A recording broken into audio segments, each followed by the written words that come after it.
up? What's up, guys? Today, guess what we're talking about? I have no idea. And just throw some out there.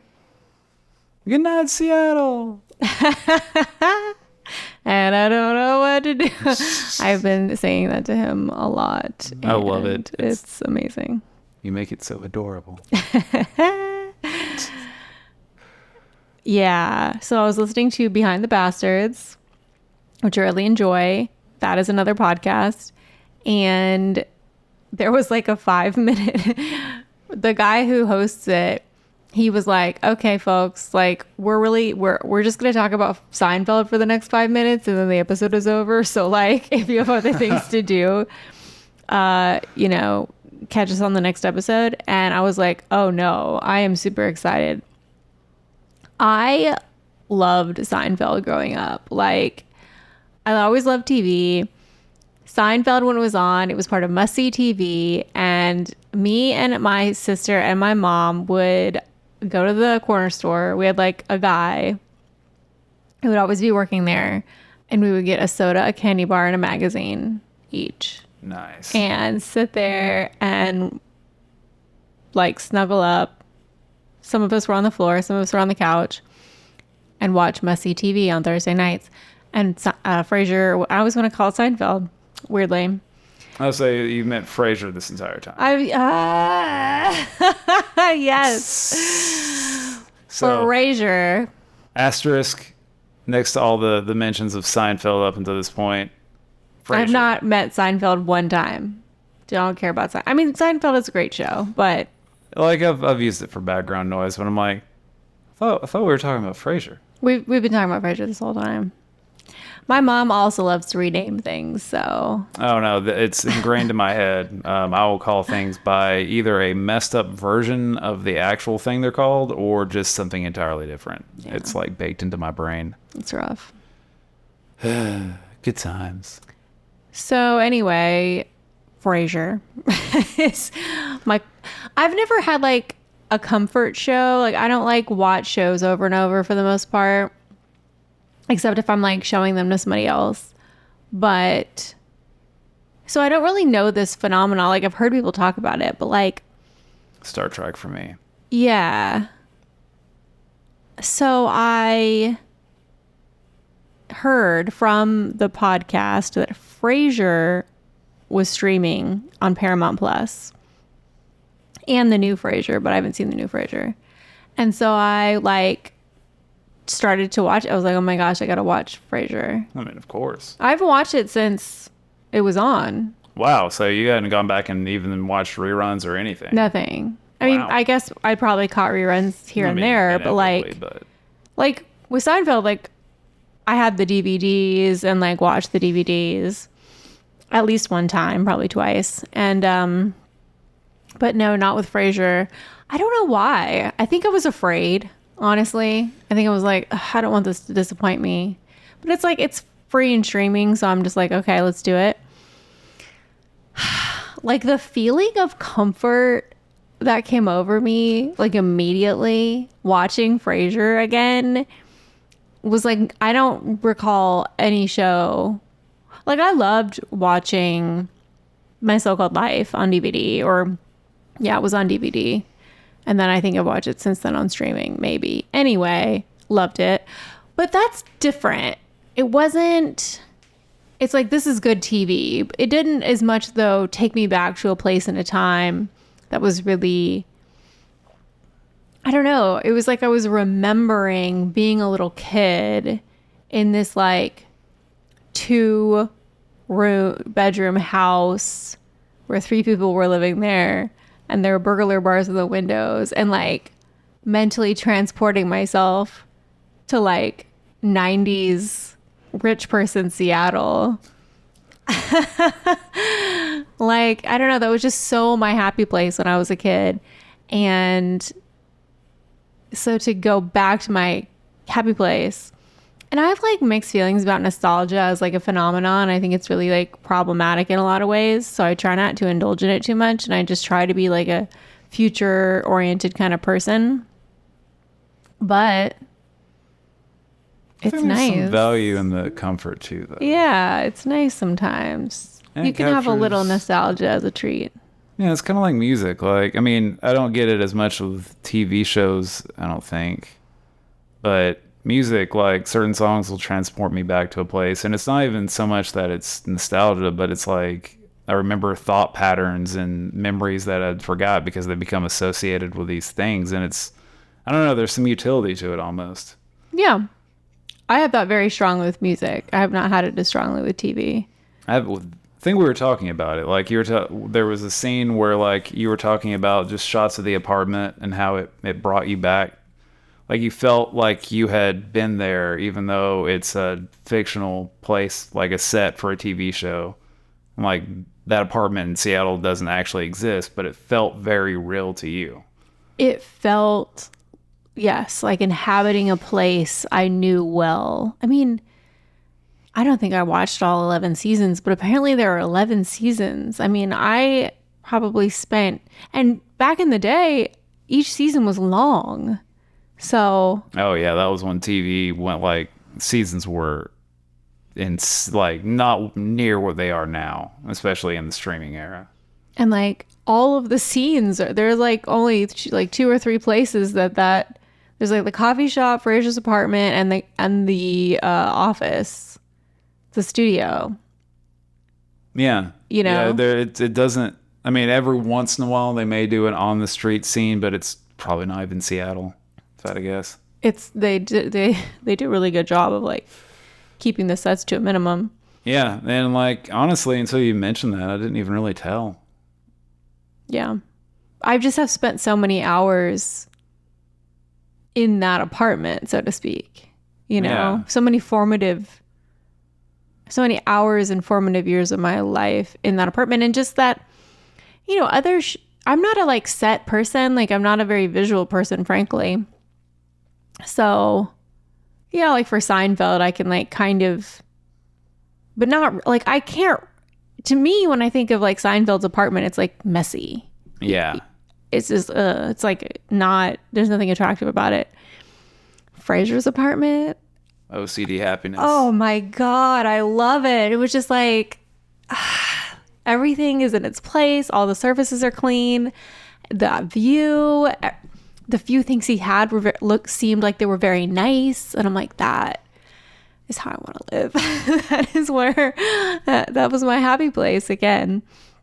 I can relate to that because like that was the thing I was saying when we had the conversation was like I don't get it so much with TV shows necessarily, but like especially like for last I don't stream so much anymore, but back when I streamed like the 2 games in particular, to some degree Fallout 76 and then to like a much larger degree like the Borderlands 3 universe. Like I spent so much time in those fictional places that like they felt very real, and like I got like happy emotions like revisiting certain locations. And it's like to me they felt incredibly real, even though they're entirely, in this case there's not even a set, it's just entirely made up digital spaces. But it's interesting how you can become attached to those as if they're real.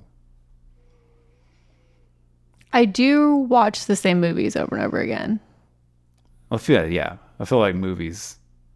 Some, like a few, not very often. Most things I won't rewatch, but I have like a few movies I'll watch again and again, but not really shows for the most part. And I'm not somebody who usually will put something on in the background. Yeah, I can do YouTube in the background, and a lot of it is just because a lot of YouTube content could be podcast content, essentially. Yeah. But yeah, TV shows for the most part, especially if it's one that I liked, like it's just too much of a distraction. Like it's like the worst of both worlds. Yeah, totally. But anyway, I don't have anything else to say. I love, oh, there's one thing. I think I was also a little afraid of like how it would age, but then, which I think it's aged like fine wine. Honestly, Oh yeah. I think it's funnier now than it was then. One, because like obviously I probably get more of the jokes than I did when I was like in middle school. But also I think if anything, class has become more I was about salient to say. in American life than it was in the 90s when Frasier was on. I guess it was the 90s. Yeah. No, and that's what I noticed. So I would say that I was in a different class when Frasier was on. And like that was a show that like never would have been like on in our house. And like I think the few times I randomly encountered it, like I did not get any of the humor whatsoever. But now going back and watching it, like it's like an entirely different show. Like I'm loving it. And so it's interesting, yeah, like how class plays into even like your sense of humor, your worldview, how you can relate to a show. Totally. I don't know. I feel like I was in some ways like the perfect demographic for Frasier. Almost called it Seinfeld again. It's baked into your brain now. Yeah, like to me, it's like people who moved to a big city from middle America making fun of other people who it's like creative. There's like people who go from like working class to upper class who like become like become creative class, which is a thing that was like kind of starting to become a thing in the 90s, was the rise of the creative class. And then you've got like the traditional upper class and more of like a yuppie situation. And to me, like Frasier are people who are creative class people who have like working class, more of a, I don't know, heart for, I guess, the working class. At least they think they do, or they want to, making fun of upper class people who they see as just having totally forgotten their roots or totally out of touch. And I think,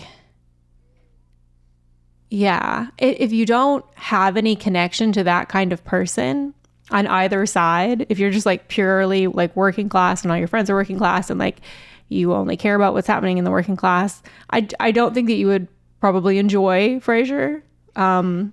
You have to have like a little bit of some kind of feeling toward the kind of person that they're making fun of and the perspective from which they're making fun of them. Yeah, I think perspective in that case is key. Yeah. Otherwise, most of the jokes don't land.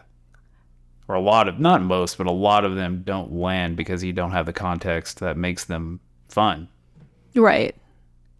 Yeah. Yeah. It's just like, it's funny to have a show that's like, oh, these highly educated professionals are out of touch, but then it'll have like highbrow jokes itself. Yeah. But what was I gonna say? I just remember like I liked cities when I was a kid, and I would like read magazines and like imagine myself being like a writer in New York, right? Like I didn't have any experience with any of that, but I had read about it and I thought about it, and I like had an aspiration to be part of it in some way, which I think is why it was appealing. One of the reasons it was appealing to me. Yeah. I was also just always kind of really interested in class.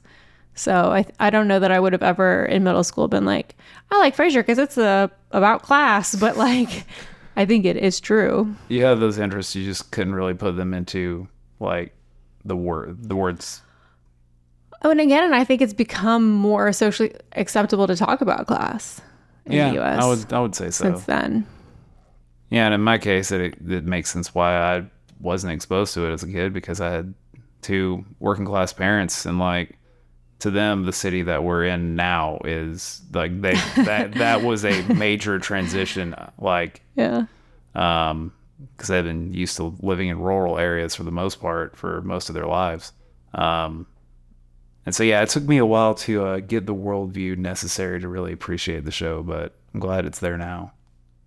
Yeah, I mean, I think at this point, you're kind of like perfectly suited to it because you have grown up working class. You have entered the creative class and you have, exposure to more of the kind of people that like Frasier and Niles represent. So that makes sense. But the other thing I want to say about it aging is like, and it's taken till like episode 9 before there's been anything like really objectionable. And even in the show, so the objectionable thing, I think it was in episode 9, was when the bulldog was recording a commercial and does like this horrible Chinese accent. Oh God. And bulldog is a white man. If you haven't seen Frasier, watch Frasier. But even in the show, like the other characters were like, this is bad, which doesn't make it okay, but like it's better than, oh yeah, this is played for laughs, which it was played for laughs, and everybody thinks it's okay. All the characters think it's okay. So yeah. We'll see. Maybe it gets worse, but it's been pretty good so far. They did a really good job of remastering it because it looks like they've got it up to like HD. It's widescreen. It's nice. Weird looking, honestly. I could definitely see it being weird, like if you were used to like seeing it in like just standard like definition back in the day.